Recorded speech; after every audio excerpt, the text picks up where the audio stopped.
Hi guys, CC here once again to bring you another Pocket MapleStory video. So if you read the title of this video, you'll know that today we're gonna talk about skill build for Mercedes. Before we start, I'd like to thank everyone for liking my video. I saw a lot of supporting comments that you guys like my video, and then I'll be making more. Sorry about the hiatus for about a week. I was just really tired, so now I'm feeling it. But I really hope I can at least record 3 videos a week for you guys, either Pocket MapleStory or other games that I play. So let's get started. So Assassin Our Boy asks, what is the build for Mercedes? And that's what we're gonna talk about today for the build ability points and skill point for Mercedes. And let's take a look. So the ability points for Mercedes, the main points is Dex. Dex raise your attack, defense, accuracy, evasion, and mastery. This is the main stats that you want to have. You can go full Dex. That's what I did for my Mercedes. But if you're feeling like Mercedes is your first character, you are not as funded, you are burning a lot of potion, you can go with the strength and Dex build. Because strength raise your defense and a little bit attack as well, but not as much as Dex. Strength raise attack, I believe it was like 2 to 3 points of strength can raise 1. It mostly focus on defense and HP raise. So if you are feeling like the monster is hitting you a lot, you can definitely go with the strength and Dex. Just put 1 strength and 2 Dex, but I will suggest just go to full Dex because later on you can get better equipment, and then the equipment defense will cover for the defense part of the lack of defense for Mercedes, and as well as the HP. And some people like to put a little bit luck just for the critical and invasion, but like strengths, I feel like later on the equipment can cover the critical rate, so I just go full Dex. And then int raise mastery, accuracy, and MPs. It's like mastery raise your lowest attack.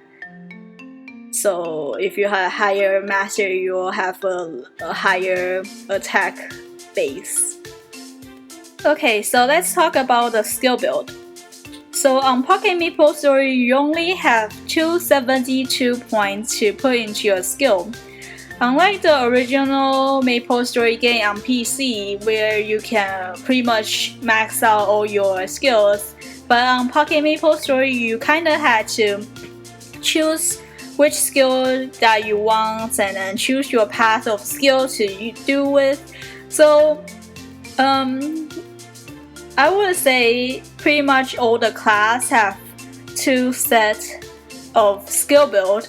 One will be, I would call it the fun path, that you get a lot of skills, but those skills doesn't have that much of great attack. And the second path is the DPS skill, which give you the most damage if you choose this skill path, which is good because in the end you will in the end game you pretty much just do dojo and run dungeon. So the more damage you have, the easier for you to do dojo and dungeon, but you just don't get that flashy and fun skills to play with, which kind of sucks. So on the link below, I will post a forum link to forum member Arcane. He did a skill build as well, but I didn't choose his skill build. My skill build is very similar, but you can look at his and look at mine to choose which one you like more. So Let's get started with my skill build. I did reset my skill after I reached level 150. I went with the fun skill build before I reach 150.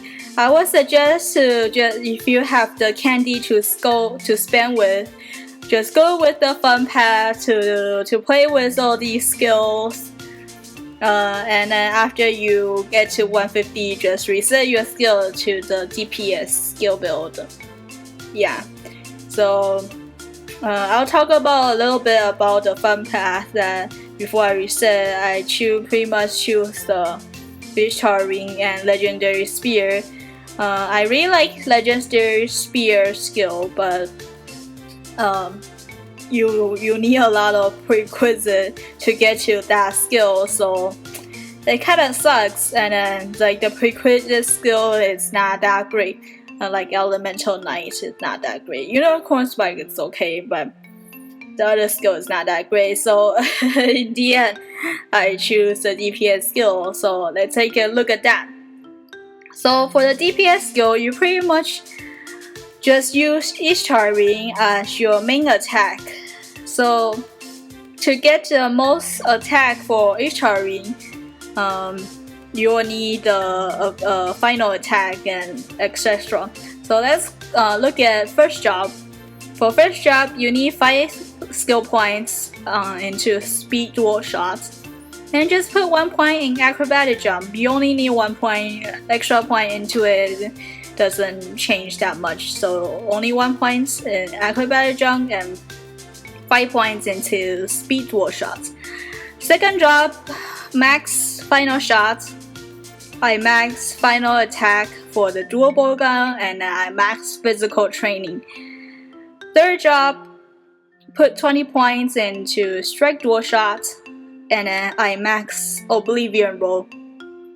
Fourth job, I max advanced strike dual shots, I max dual bowgun experts, I max Ishtar Ring, and then I max the advanced final attack, and then when you scroll to the next page, I max Ancient Spirits.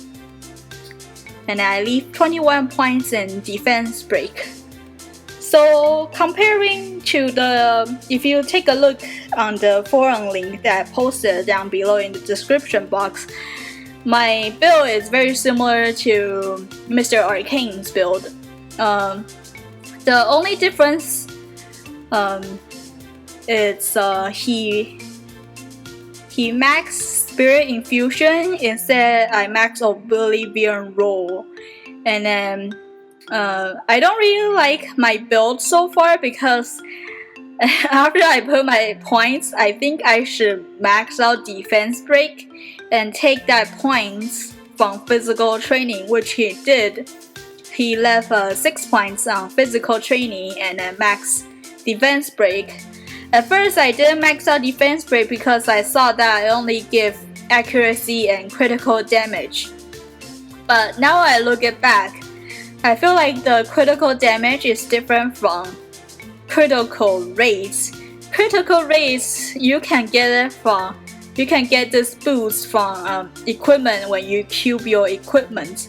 So I thought they are the same thing, but maybe they are not. So if I probably will do a reset again in the future, but right now I feel like it's not necessary just for that little bit of percent. So if I do reset later in the future, I think I will max defense break and leave 6 points in physical training, because percent is always better than just points, right? He did max out Spirit Infusion, but I choose the Oblivion roll. I choose Oblivion roll instead of in Spirit Infusion because they both do attack buff, but this one do critical rage and this one do 15% extra damage when using related skills. I don't know exactly what is the related skills, but I feel like the percent damage it's better than critical rate. I could be wrong here, but I feel like critical rate you can get it from equipment, so that's why I chose Oblivion Roll instead to max out with yeah, and because they add evasion as well, so that's why I choose Oblivion Roll. They should just list like the skills that will be related, but I feel like the Oblivion Roll related skill is probably these skills, the Reef Tornado, like the skills that you will now have. So yeah, that is my skill build for Mercedes. I would say that just take a look at Mr. Arcane's skill build and look at mine, and then choose which one you like more. And then if you have more questions why I didn't choose some of the skill like booster or mastery or whatever, just leave your question in the comment section, and then I'll try to answer to you if I know the answer. If I don't, I'll just say like I don't know the answer. But yeah, so that'll be all for this video. We covered the ability point for Mercedes and skill points for Mercedes. And if you like this video, consider leaving a like, and if you haven't subscribed to my channel, subscribe for more Pocket MapleStory video, and check out my Let's Play on Kingdom Hearts mobile game. So I'll see you next time, guys. Bye bye!